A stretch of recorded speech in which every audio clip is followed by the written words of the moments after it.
Hace 50 años, 500 personas quedaron sepultadas por una enorme avalancha en la tragedia vial más grande de la historia. Como el antiguo programa de televisión, revivamos nuestra historia porque es vital siempre estar mirando para atrás para aprender de los errores y no volver a repetirlos. Con la vida al llano, la lección ha costado sangre. José Monsalve regresó a Quebrada Blanca con Julio Fierro, el director del Servicio Geológico Colombiano, que toma nota para despejar el futuro. Y para seguir con la tele, recordar es vivir. El 28 de junio de 1974, en una carretera que ha tenido y tendrá problemas de estabilidad, se presentó el peor desastre vial de la historia de este país. Hubo cerca de 500 muertos. El dato es escalofriante. Mal contados 500 fallecidos en la peor catástrofe vial en la historia de Colombia. Un siniestro sepultado al punto que casi nadie lo recuerda hoy cuando se están cumpliendo 50 años de la olvidada tragedia de Quebrada Blanca. En general está muy escondido en la memoria de Colombia. Un desastre que genera la muerte de 500 personas tendría que ser un recordatorio casi que diario de lo que puede pasar cuando no planificamos bien, cuando no se toman buenas decisiones en términos del diseño, la construcción y la gestión de una vía. Ocurrió en la vía Bogotá-Villavicencio, sí, en la siempre complicada vía al llano, a la altura del pequeño municipio de Guayabetal. Era muy impresionante ver el cementerio de Guayabetal en comparación con el tamaño del pueblo. Era un cementerio hiper grande si se compara con el tamaño del pueblito. Quizá el más idóneo para exhumar la tragedia sea justamente Julio Fierro, director del Servicio Geológico Colombiano, de profesión geólogo con maestría en geotecnia y oriundo de Villavicencio, es decir, un vecino que ha recorrido esa carretera toda la vida. No existe, se echa de menos. Son estudios comprensivos, robustos de qué fue lo que sucedió en Quebrada Blanca y por qué sucedió. El por qué ayuda a plantear también medidas para esa vía.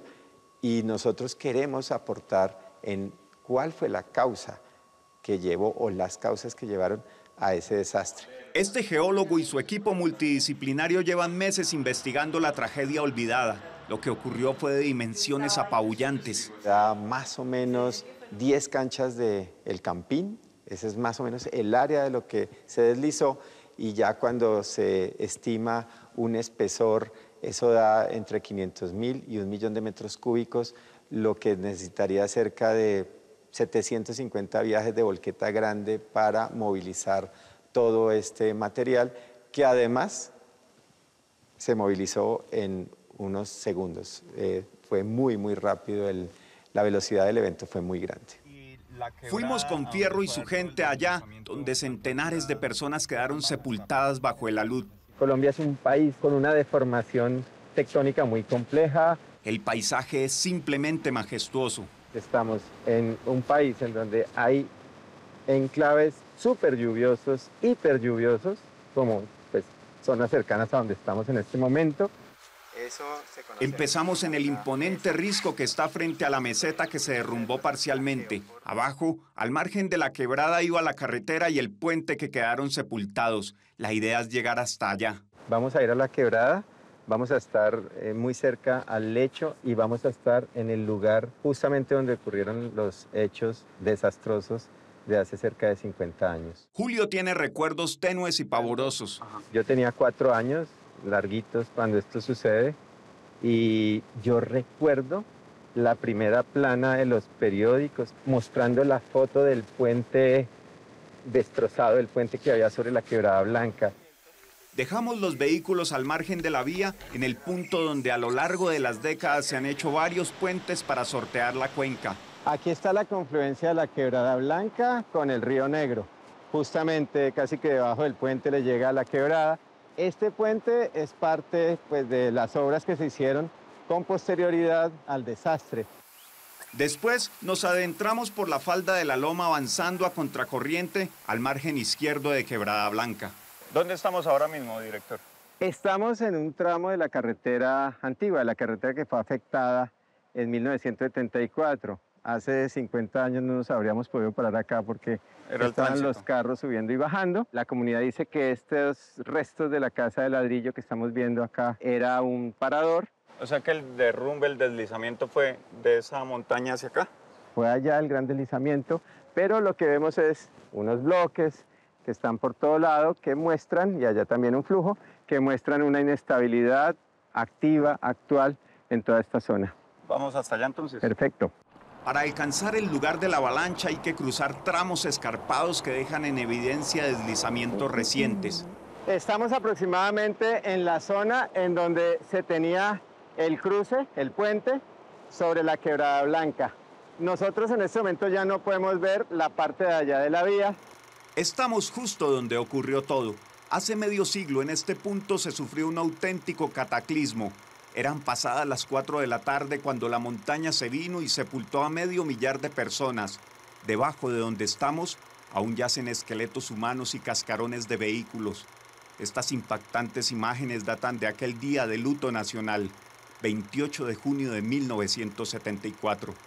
Semejante costo en vidas humanas, y no solamente ese, sino también el costo económico y social que tuvo, más en Villavicencio que en Bogotá, pero en Bogotá se encarecen los alimentos cuando esta vía queda suspendida. Así que con semejante costo, que no hayamos tomado las lecciones es muy triste. Y sí, es algo que está olvidado, el peor desastre vial en la historia de Colombia. Tarde, pero gracias a la tecnología y la ciencia aún se puede estudiar para sacar las lecciones nunca aprendidas. Solamente van tomando fotos en diferentes lugares y con inteligencia artificial se saca cuáles son los tamaños que hay. Lo que nosotros queremos es saber, en este caso, esto por qué sucedió. Ajá. Y los acercamientos forenses, igual en el caso de asesinatos de seres humanos, siempre van a quedar con cierta incertidumbre. Nosotros queremos disminuir la incertidumbre con nuestros estudios, plantear qué pasó y que ojalá no vuelva a pasar en escenarios similares. Fierro y su equipo hacen diferentes análisis para comprender estas montañas furiosas y sobre todo para descubrir qué pasa en sus entrañas. 0,8879. Esa es como la tendencia principal de fractura. Los geólogos tomaron nuevas muestras e inspeccionaron los elementos. Después dejamos la quebrada, pasamos al otro lado y empezamos a subir hasta lo más alto de la meseta donde se originó el trágico deslizamiento.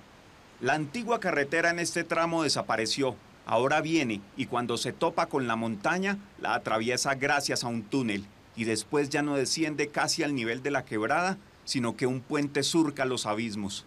Acá los geólogos que están trabajando van controlando cuál es el espesor de los depósitos. Ese control lo tienen en otros lugares donde los deslizamientos destapan.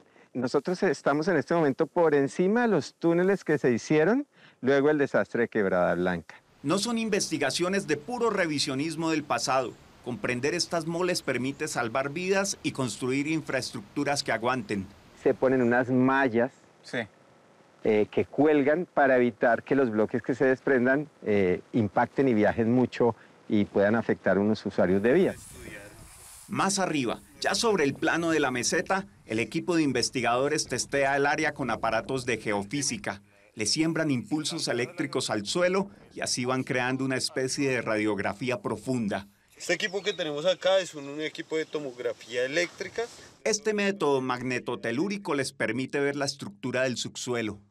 Y justamente acá, sobre la meseta, encontramos vecinos sobrevivientes de la tragedia. Mucha gente, niños, ancianos, de todo, unos de la mano, otros con maleta, y nosotros pasamos por abajo. María está por cumplir 82 años. Han pasado 50 desde la tragedia, pero sus recuerdos son claros. Efectivamente, el día de la catástrofe había un trancón monumental porque el puente se había desencajado por un deslizamiento menor. Los carros entonces pasaban por turnos. Estaban bajando carros, 20 bajando, 20 subiendo. ¿Turnados? Turnados. Pero a las autoridades se les ocurrió darle prelación a una comitiva oficial y entonces la gente perdió la calma y el bloqueo fue total. María iba en un bus de la Macarena y con otros pasajeros decidió bajarse para cruzar la quebrada a pie. Toda esa curvería llena de carros y gente. Allá pasando el puente, de aquí para allá, habían unos tubos inmensos como ese tanque grande, inmensos. Y eso sirvió de cementerio de mucha gente. María logró pasar y continuó. Al poco de haberse alejado de la zona crítica, ocurrió la debacle. Cuando se bajó ese terreno que se fue, eso es que fue mucho terreno. ¿Y los carros quedaron enterrados? Pero muchos carros y uno otro los alzó, es que como el que alza como que alza una pluma. Habían carros con ganado, con marranos, carros llenos de gente, todo eso quedó ahí. Se salvó por cerca de 10 o 15 minutos. El bus en que viajaba quedó sepultado. Nos salvamos de puro milagro. 50 años han pasado. ¿Le parece segura la carretera? Hay mucho derrumbe, mucho peligro. Siempre estamos en la misma historia. 1 kilómetro más arriba vive Marco, otro sobreviviente. ¿Usted tiene idea de cuántos muertos hubo, don Marco? No, digo que es increíble porque eso estaba lleno de gente. Marco tenía poco más de 30 años y dice que jamás olvida los gritos de la gente pidiendo auxilio en medio de la avalancha. Eso estaba todo lleno de esa lodo y tierra, todo eso. Y gente que gritaba por esa carretera, esa quebrada abajo, que daba miedo. Hubo mucha la tragedia, era mucha la gente que se fue ese día, Virgen Santísima. Además, Marco da otro dato clave. La montaña había avisado. Arriba, en la parte que luego se derrumbó, se presentó una grieta inmensa que no fue atendida adecuadamente. Ahí habían unos huecos y esos huecos se estaban frunciendo porque eso, la tierra se estaba yendo. Y todo el mundo decía, eso se va a ir a cualquier momento. Y así fue. De un momento a otro se fue el semejante avalancha. Al igual que María, Marco, que ha vivido toda la vida en estas montañas, cree que la vía sigue siendo más que azarosa. Una lluviecita como esto ya cierran y ya queda el paso sellado, eso no. Luego de haber investigado todo sobre el siniestro de Quebrada Blanca, confirma que hubo campanazos de alerta. Hubo agrietamientos en la parte alta, esos agrietamientos fueron evolucionando a escalones relativamente grandes. Era una especie de movimiento precursor a lo que sucedió luego. Le metieron dinamita también al terreno para ver si aceleraban el proceso, le metieron agua, desviaron algunas quebradas para ponerle agua. Pero tampoco se puede concluir que la tragedia fue solo negligencia y mala gestión. La zona es de las más complejas del país. Esa zona tiene sismicidad activa, Quebrada Blanca está a menos de 15 kilómetros del epicentro del sismo de Quetame de 2008, está a menos o cerca de 30 kilómetros del epicentro del sismo del Calvario del año pasado, que generó tanta preocupación en buena parte del centro del país. Así que ya tenemos sismicidad, lluvias, es una zona muy lluviosa. En la sede del Servicio Geológico Colombiano están acopiando toda la información histórica y los estudios que nunca se habían hecho sobre la tragedia. Ahí tenemos la fotografía aérea, una fotografía aérea impresionante de 1974 y alcanzamos a ver en la parte central de la imagen, en un color más claro, lo que fue el deslizamiento. Esta foto fue pocos días después de lo que ocurrió en Quebrada Blanca. En unos meses los nuevos estudios de campo compaginados con la información histórica arrojarán el más completo análisis de lo ocurrido. Deberíamos diseñar las obras para ese contexto. Pero resulta que no es así, y no es solo hace 50 años, porque el año pasado baja un flujo por la Quebrada Naranjal y arrasa con un puente relativamente nuevo y afecta a otro. Entonces, nada que aprendemos... El peligro sigue latente. Los peligros de esas dinámicas siguen latentes. De eso se trata, nada menos, de comprender la exuberante geografía y de aprender de las amargas tragedias para que nunca nos vuelva a pasar.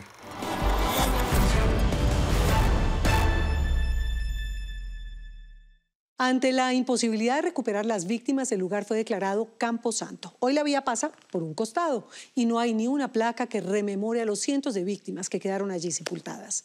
Esa también es una tarea pendiente. Ahí tienen otra gran historia. Una, pero es que no hay una, ni dos, ni tres grandes historias, como digo todos los domingos. No, la ventaja aquí, donde usted se puede suscribir, es que hay miles. Todas las historias de los informantes están ahí, las puede ver, volver a ver, repetir y compartir, lo que quiera. Nos vemos el domingo. Los espero con 3 grandes historias.